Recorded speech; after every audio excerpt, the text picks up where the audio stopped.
வணக்கம் நண்பர்களே. நான் பார்த்திங்கன்னா டெய்லியும் காலையில் எந்திரிச்ச உடனே ஒரு அரை மணி நேரம் ஷட்டில் விளையாடுவேன். அது எப்போவுமே நம்ம வழக்கம். ஷட்டில் விளையாடுறதுக்கு முன்னாடி பார்த்திங்கன்னா போய் காட்டில் கட்டிக்க நம்ம எருமை கன்றுக்குட்டியை அவுத்து வேறு இடத்துல கட்டிட்டு வந்துடுவேன். அப்போ தான் நான் போகிறதுக்குள்ளே நல்லா மேய்ஞ்சிரும். அதுக்கப்புறம் நம்ம ஷட்டில்லாம் விளாண்டுட்டு அப்படியே கோழி ஷெட்டுக்கு வந்தோம். கோழிக்கெல்லாம் காலையில் தீவனம் வச்சேன். அதாவது நேற்றுக்கு நைட்டு நான் வரதுக்கு ரொம்ப லேட் ஆகிடுச்சு. தோட்டத்தில் ஆள் லீவ் போட்டார். அதனால் காலைல வந்த உடனே சரி தீனி வச்சிடலாம், பசியில் இருக்கும் அப்படின்னு சொல்லிட்டு காலையிலேயே தீவனம் வச்சேன். எல்லாம் நல்லா வயிறு ரொம்ப சாப்பிட்ருச்சு. அதுக்கப்புறம் அப்படியே ஆட்டு ஷெட்டுக்கு வந்தேன். அந்த குட்டிகள்லாம் கேட்டிருந்தாங்க. அதனால் எந்தெந்த குட்டி கொடுக்குறதுன்னு சொல்லி ஒரு வீடியோ எடுத்து அனுப்புங்க. நாங்கள் சரி நான் எல்லாத்தையுமே ஒரு வீடியோ எடுத்துடலாம் அப்படின்னு சொல்லிட்டு இந்த ஷெட்டில் இருக்கிற எல்லா குட்டிகளுமே கொடுக்குறது தான். இருந்தாலும் மற்ற ஆடுக குட்டிகள்லாம் காமிச்சு ரொம்ப நாள் ஆச்சு வீடியோவில். சரி அதையும் காமிப்பேன்னு காமிச்சேன். இது பார்த்திங்கன்னா ஆடுகளுக்கு அந்த தாது உப்பு இது கட்டி விட்டோம்னா குட்டிகளுக்கு நல்லா பசி எடுக்கும். அந்த பெரிய முடி வர்றதெல்லாம் வராமல் நல்லா ஷைனிங்காக இருக்கும். ஆடுக்கு செனை பிடிக்கிறதுல எந்த பிரச்சனையும் இல்லாமல் இருக்கும். அதனால் 6 மாதத்துக்கு ஒரு டைம் பார்த்திங்கன்னா நான் இந்த மாதிரி இதை கட்டி விடுவேன். எல்லா ஷெட்லேயுமே கட்டி விடுவேன். அது அந்த குட்டி விற்கிறதுக்கு ஒரு 2 மாதத்துக்கு முன்னாடி இது மாதிரிலாம் கட்டி விட்ருந்திங்கன்னா, பூச்சி மருந்து அந்த டிவார்மிங்கெல்லாம் பண்ணி இப்படி கட்டி விட்ருந்திங்கன்னா குட்டி நல்லா மொழு நல்லா ஷைனிங்காக வரும். இந்த போயர் பாருங்க நம்ம வாங்கிட்டு வரும்போது சின்னதாக இருந்தது. இப்போ பாருங்கள் நல்லா உடம்பு பிடிச்சிருச்சு. இதில் பார்த்திங்கன்னா அந்த கடைசியாக இருக்கிற ஆடு 2 குட்டி போட்டிருக்கு. கெடா குட்டி ஒன்று, பொட்டை குட்டி ஒன்று. அதை இந்த தடவை கொடுத்துர்லாம் அப்படின்ட்டு வச்சுருக்கிறேன். அதையும் ஒருத்தர் கேட்டிருந்தாங்க. அதுக்காக அதையும் ஒரு வீடியோ எடுத்தேன். இது இந்த மாதிரி கும்பலாக இருக்கிற இடத்துலக்கு இதை விட்டோம்னா இது மற்ற ஆடுகள் இடிக்கும். பின்னாடி இருக்கிற அந்த சைட்லலாம் பாருங்கள், அந்த கம்பி இங்கெல்லாம் நல்லா இருக்குது. இன்னொரு ஷெட்டில் இருக்கிற கம்பிகளை போட்டு இடின்னு நல்லா இடித்து உடச்சி வச்சிருச்சு. அதே அப்படியே ஆட்டு ஷெட்லேருந்து பின்னாடி பார்த்தோம்னா ஒரு வாட்டர் ஆப்பிள் செடி இருக்குது. அந்த வாட்டர் ஆப்பிளில் பார்த்திங்கன்னா போன வருஷம் காய் நல்லா பிடிச்சிது. வருஷத்துக்கு 2 டைம் பிடிக்கும். இந்த வருஷம் ஒரு சீசனில் பிடிக்கவே இல்லை. இப்போ தான் அங்கங்கே மொக்கு வச்சுருக்குது. காய் வந்ததுக்கப்புறம் காட்டுறேன். இது இல்லாமல் ரெட் கலர் காய் இருக்குது. அது நான் வேறு வீடியோவில் காமிக்கிறேன். அதெல்லாம் முடிச்சுட்டு நம்ம வாங்கிட்டு வந்த மாடு, அந்த செனை இல்லாத மாட்டுக்கு ஒவ்வொரு ட்ரீட்மெண்ட்டாக பண்ணிகிட்ருக்கிறேன். ஒவ்வொரு நாள் சோத்துக்கத்தாலையாக கொடுத்து ஒரு மாதம் கம்ப்ளீட் பண்ணிட்டேன்.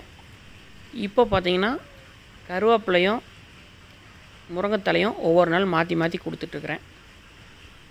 அடுத்தது பார்த்திங்கன்னா வெய்ய காலம் முடிஞ்சிருச்சு. அதனால் இப்போ மறுபடியும் நம்ம காரம்பசு காலை சேர்த்தியாச்சு. அதுக்கப்புறம் காட்டுக்கு மாடெலாம் கொண்டாந்து மேய்ச்சலுக்கு கொண்டாந்து கட்டியாச்சு. இதே காட்டில் தான் எருமை கன்றும் மேயுது. புல்லு பார்த்திங்கன்னா நல்லா முழங்கால் லைட்டுக்கு ஃபுல்லாக புல்லு இருக்குது. தேங்காய் வெட்டுறவங்க வந்தால் கூட காட்டுக்குள்ளே போய் வெட்ட மாட்டாங்க. அந்தளவுக்கு புல் வந்துருச்சு மழை பெஞ்ச உடனே.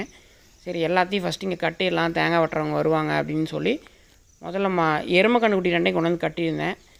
அது 2 மட்டும் என்றைக்கு மேய்ஞ்சி இது எல்லாத்தையும் காட்டை சுத்தம் பண்ணுறது அப்படின்ட்டு மாடுகளையும் கொண்டு இங்கேயே கட்டியாச்சு. அதுக்கப்புறம் மறுபடியும் நம்ம வீட்டுக்கு எல்லா வேலையும் முடிச்சுட்டு ஆடுகளுக்கு தண்ணி வைக்கலாம் அப்படின்னு சொல்லிட்டு ஒரு 11-12 மணிக்காட்ட எல்லாம் தண்ணியெல்லாம் எடுத்து கலக்கி வச்சுருந்தோம். வெறும் பச்சை தண்ணி மட்டும் வைக்க மாட்டோம். நான் ஆல்ரெடி சொல்லியிருக்கேன். தவிடு போடுவோம், கடலை புண்ணாக்கு, தெவரை குருணை, தெவரை பொட்டு, கோதுமை மாவு, இது எல்லாத்தையும் போட்டு நல்லா கலந்து வச்சோம்னா வயிறு நம்ம நல்லா குடிச்சிக்கும். என்ன தான் நம்ம தீவனம் நம்ம கொடுத்துட்டே இருந்தோம்னாலும் அதுக்கு வயிறு நம்பாது. ஒரு லெவலுக்கு மேலே பார்த்திங்கன்னா சரியாக தீவனம் எடுக்காது. தண்ணி குடிச்சுனா தான் அடுத்த தீவனம் நல்லா எடுக்கும். தண்ணி வைக்கிறதுக்கு முன்னாடி கடலை கொடி கொஞ்சம் அரைச்சி போட்டிருப்போம். ட்ரை இது கொடுத்தோம்னா தான் அதுக்கு நல்லா தாகம் எடுக்கும், நல்லா தண்ணி குடிக்கும். இது பார்த்திங்கன்னா பெரிய தொட்டி கூட வச்சுருக்கலாம் தண்ணி ஊற்றி வைக்கிறதுக்கு. ஆனால் நம்ம பெருசாக வச்சிட்டோம்னா அதில் நிறைய மீதி வச்சிரும். சின்னதாக இருந்துச்சுன்னா தான் எல்லாம் சண்டை போட்டுட்டு ஏதாவது நமக்கு கிடைக்காம போயிடுமோ அப்படிங்கிற இதுலேயே எல்லாம் சண்டை போட்டுட்டு போய் குடிக்கும். சீக்கிரமாக வயிறு நம்ம குடிச்சிரும். அதனால் கரெக்டான லெவல் தான் இருக்குது அந்த தொட்டி. அதனால் அதிலையே வச்சிட்றோம்.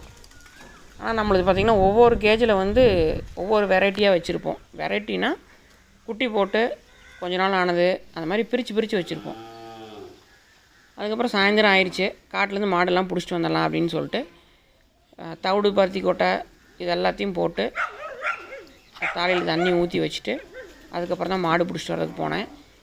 மாடு பிடிச்சிட்டு வரதுக்கு முன்னாடியே பார்த்திங்கன்னா நான் தண்ணியெல்லாம் ஊற்றி வச்சுட்டு கோழிகளுக்கு தீவனத்தை போட்டு போயிடுவேன். கோழிக்கு தீவனத்தை போடலைன்னா கோழிகள்லாம் வந்து இந்த தவிடு பருத்தி கூடையெல்லாம் கொத்தி சாப்பிட்டு சுத்தமாக காலி பண்ணிடும். அதுவும் வாத்து பார்த்திங்கன்னா சொல்லவே வேண்டாம். மேலே வந்து அந்த பேரலனோட மூடி போட்டு வச்சுருப்போம். இருந்தாலும் தலையை விட்டுட்டு எல்லாத்தையும் எடுத்து பருத்தி கொட்டையை சாப்பிட்ரும். அதனால் கோழிகளுக்கு தீவனத்தை போட்டுவிட்டோம்னா எல்லாம் அங்கே தீவனம் போடுற இடத்துக்கு அங்கே போயிடும். அதுக்கப்புறம் இங்கே மாட்டுக்கெலாம் போட்டு தண்ணி ஊற்றி தவிடு பருத்தி கொட்டையெல்லாம் போட்டு எல்லாத்தையும் க்ளோஸ் பண்ணி வச்சுட்டு போய் மாடு பிடிச்சிட்டு வந்தோம்னா மாடுகளுக்கு நீட்டாக இருக்கும். எல்லாம் வயிறு நம்ம தண்ணி குடிச்சிப்போம். அதுக்கப்புறம் பார்த்திங்கன்னா நம்ம மயிலக்காலை வந்து விற்பனைக்காக சொல்லியிருந்தேன். அது ஒரு நண்பர் ஒருத்தர் வந்து அவரோட நண்பர் ஒருத்தர் கேட்டிருக்காங்க அப்படின்னு சொல்லிவிட்டு வீடியோ எடுத்து அனுப்புங்கன்னு சொல்லியிருந்தார். ரீசெண்டாக இருக்கிற ஃபோட்டோ. சரி, நான் அந்த அன்றைக்கி சாயந்தரம் இந்த வீடியோ எடுத்தேன் அவருக்கு அனுப்புறதுக்காக. சின்ன மயிலக்காலையும் வந்துருச்சு. சரி என்ன பண்ணுறோம் அப்படின்னு சொல்லி பெருசாக கொடுத்துடலாம் அப்படிங்கிறதுக்காக கொடுக்குறேன்னு சொல்லியிருந்தேன். அவர் எப்போ கொடுத்தாலும் சொல்லுங்கன்னு சொல்லியிருந்தார். அதனால் அவருக்கு ஒரு வீடியோ ஃபஸ்ட்டு போட்டு விட்டுட்டு தான் மற்றவங்ககிட்ட சொல்லணும் அப்படின்ட்டு இந்த வீடியோ எடுத்துருக்கிறேன். இப்போ நம்ம கட்டுத்தர வேலையெல்லாம் முடிஞ்சுது. இது பார்த்திங்கன்னா நம்ம ஃப்ரெண்டோடது. இது வந்து அந்த குட்டை மாடு பியூர் புங்கனூர் கிடையாது. இது வந்து ஒரு இடவட்டான மாடு. ஆனால் குட்டை மாடு தான், பெருசாக வராது. இது வந்து 5 மாதம் செனை. இது வந்து அவங்க வளர்த்துறதுக்காக வச்சுருந்தாங்க. பார்த்துக்க முடியாத சூழ்நிலை, அவங்க வேலைக்கு போயிட்டு பார்த்துக்க முடியல அப்படிங்கிறனால இப்போ கொடுக்குறாங்க. தேவைப்பட்டால் மேலே தெரியிற நம்பருக்கு கால் பண்ணுங்கள். இந்த வீடியோவில் தெரிகிற நம்பருக்கு இந்த கன்றுக்குட்டி வேணுங்கிறவங்க கால் பண்ணுங்கள். ஏன்னா இது ஒரு திட்டு இருக்குது, அந்த குட்டை மாடு ஒரு திட்டு இருக்குது. இது வந்து நம்ம தம்பி வச்சுருக்காப்புல மூக்கணாங்கயிறு குத்தி கொடுங்க அப்படின்னு சொல்லி கூப்பிட்ருந்தான். சரி மூக்கணாங்கயிறு குத்தலாமேன்ட்டு போயிருந்தேன். போனதுக்கப்புறம் தான் விற்கிறேன்னு சொன்னான். சரி விற்கிற கன்றுக்குட்டி குத்த வேண்டாம், அது எதுக்கு குத்தணும் அப்படின்னு சொல்லிட்டு வீடியோ மட்டும் நீ எனக்கு எடுத்து அனுப்பிச்சுடு அப்படின்னு சொல்லிட்டேன். என் மொபைலில் சார்ஜ் இல்லாதனால சரி நான் வீடியோ எடுத்து அனுப்பிச்சி விட்ருந்தான். இந்த மாடு பார்த்திங்கன்னா இதனோட கன்றுக்குட்டி தான் அது. இது விற்பனைக்காக இல்லை, இந்த செவல மாட்டோட கன்றுக்குட்டி தான் அது. மாடு இருக்கிறதோட கொம்பு நல்லா, இது வந்து மான் கொம்பு மாடு இல்லை வெளார் கொம்பு மாடுன்னு சொல்லுவாங்க.